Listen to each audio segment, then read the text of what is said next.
방통위원장님께 질문 드리도록 하겠습니다. 직무 정지를 얼마나 당하셨던 거죠? 174일 직무정지 업무 복귀를 언제 상태였습니다. 하셨습니까? 1월 23일 했습니다. 네. 1월 23일 복귀하자마자 12.3 계엄과 관련해서 내란 우두머리 윤석열이라고 하는 언론의 표현에 대해서 문제를 제기한 바 있죠? 예, 네. 혐의라는 것을 넣어야 된다. 지금도 그렇게 생각하십니까? 지금도 그렇게 생각합니다. 왜 그렇습니까? 내란이라는 것은 지금 법적 절차를 밟고 있고 내란이 입증된 것이 아니라고 생각하니까 12.3 계엄이 맞다고 생각합니다. 네, 뭐 이미 검찰의 기소 내용에도 포함되어 있고, 네, 헌법재판소에서 다뤄지고 있는 내용 모두에서 내란 우두머리라고 하는 표현이 계속해서 나오는데 여전히 윤석열에 대한 옹호를 하고 있는 겁니다. 자, 그리고 MBC에 대해서는 이게 공영방송 맞느냐라고 하는 표현으로 뭐 표적 심사를 예고하는 듯한 압박성 발언을 했는데 이것도 어떻게 생각하십니까?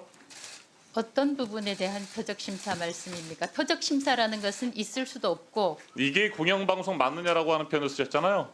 네. 자, 그런 표현들 때문에 이진숙 방송통신위원장이 윤석열의 내란과 극우 폭동 또 그다음에 윤석열의 방송 통제와 탄압에 대해서 여전히 옹호하고 같은 인식을 드러내고 있다라고 하는 비판을 받고 있는 겁니다.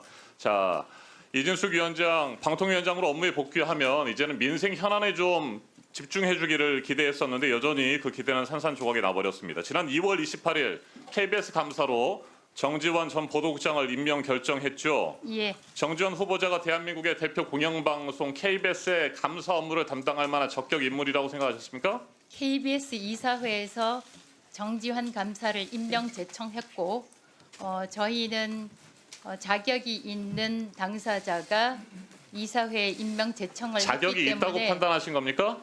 저희는 그렇게 판단했습니다. 네, 일단 코바코 비상임 이사로 여전히 재직 중인 상태였는데 KBS 겸직이 안 되는 거 아닙니까? 겸직이 안 되어서 사퇴를 한 걸로 알고 있습니다. 네, 사퇴가 되는 즉시 겸직 규정이 명확하게 돼 있는 상태에서 네, 감사 임명을 강행한 것이고요. 2인 체제 의결과 관련된 정당성 문제를 다시 한번 짚어보도록 하겠습니다.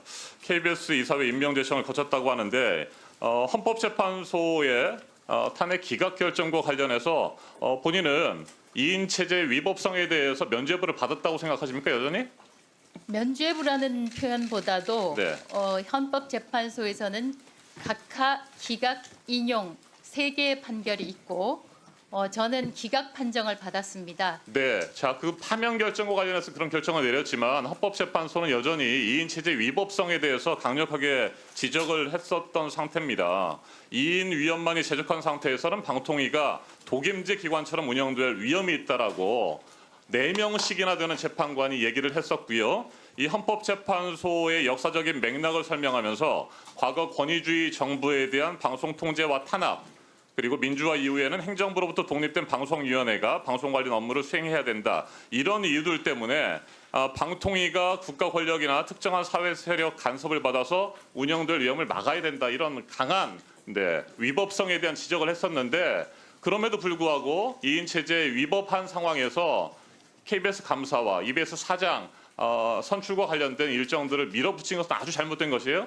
이런 지적에도 불구하고 550일 넘게 국회에서 3인의 방송통신위원회 상임위원을 추천하지 않은 것에 대해서 다시 한번 3명에 대해서 추천해 주실 것을 요청합니다. 네, 그러면 만약에 5명이 있는 잠깐만요. 상태에서 됐습니다. 2명만 했다면 제가 문제가 있겠지만 2명밖에 없는 상황이었고 2명으로 상임위원회를 열 수가 있게 돼 있습니다. 네, 윤석열 정권에서 계속해서 선별적인 임명, 선별적인 인사 처리를 해왔기 때문에 그걸 지금도 우리는 믿을 수가 없는 것입니다. 기형적인 2인 체제에서 독임제 기관처럼 운영되고 있고 이 부분에 대해서는 헌법재판소뿐만 아니라 행정법원에서도 끊임없이 위법성 문제를 제기했던 겁니다.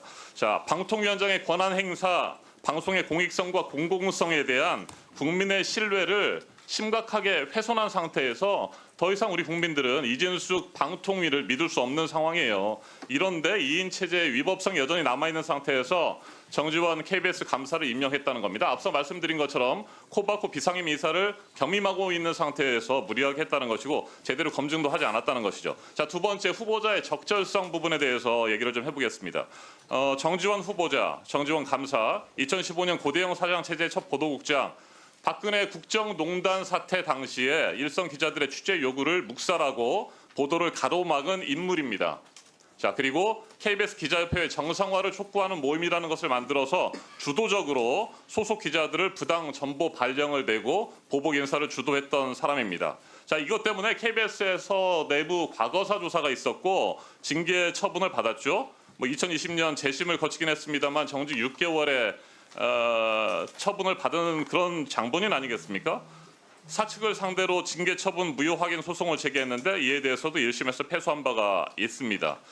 자, 이런 정지원 감사가 과연 KBS의 높은 수준의 도덕성과 정치적 중립성, 구성원의 신뢰, 공영방송의 공정성과 공공성을 지킬 만한 감사로서 역할을 할 수 있겠느냐? 저는 도저히 이해할 수가 없습니다. 한 말씀 하십시오. 이 부분과 관련해서는 KBS 자체적으로 보도 관련 기준에 따라서 보도한 것으로 저는 알고 있습니다만 자세한 사항은 알지 못합니다. 자세한 다만 사항을 알지도 못하는데 KBS 이사회에서 임명 제청을 하였고 당시 감사 자격과 관련해서 저희가 그 됐습니다. 검토를 해서 네, 코바코 비상임 됐습니다. 이사가 멈추세요. 해소되면 자, 자세한 사항도 시작되는 모르는 걸로 상황인데 알고 있습니다. KBS 이사회가 추천했다고 해서 그냥 후보자를 임명했다 이런 겁니까? 이진숙 보도 됐습니다. 관련해서 잠시만 멈춰주세요. 이진숙, 김태규 2인 위법 체제에서 결성한 KBS 이사회가 후보를 제청하고 아무런 제대로 검증도 하지 않은 상태에서 또 위법 부당하게 정당성이 부족한 감사 인사를 했다는 겁니다. 위법이라고 생각지 않습니다. 여전히 위법이라고 생각지 않습니다.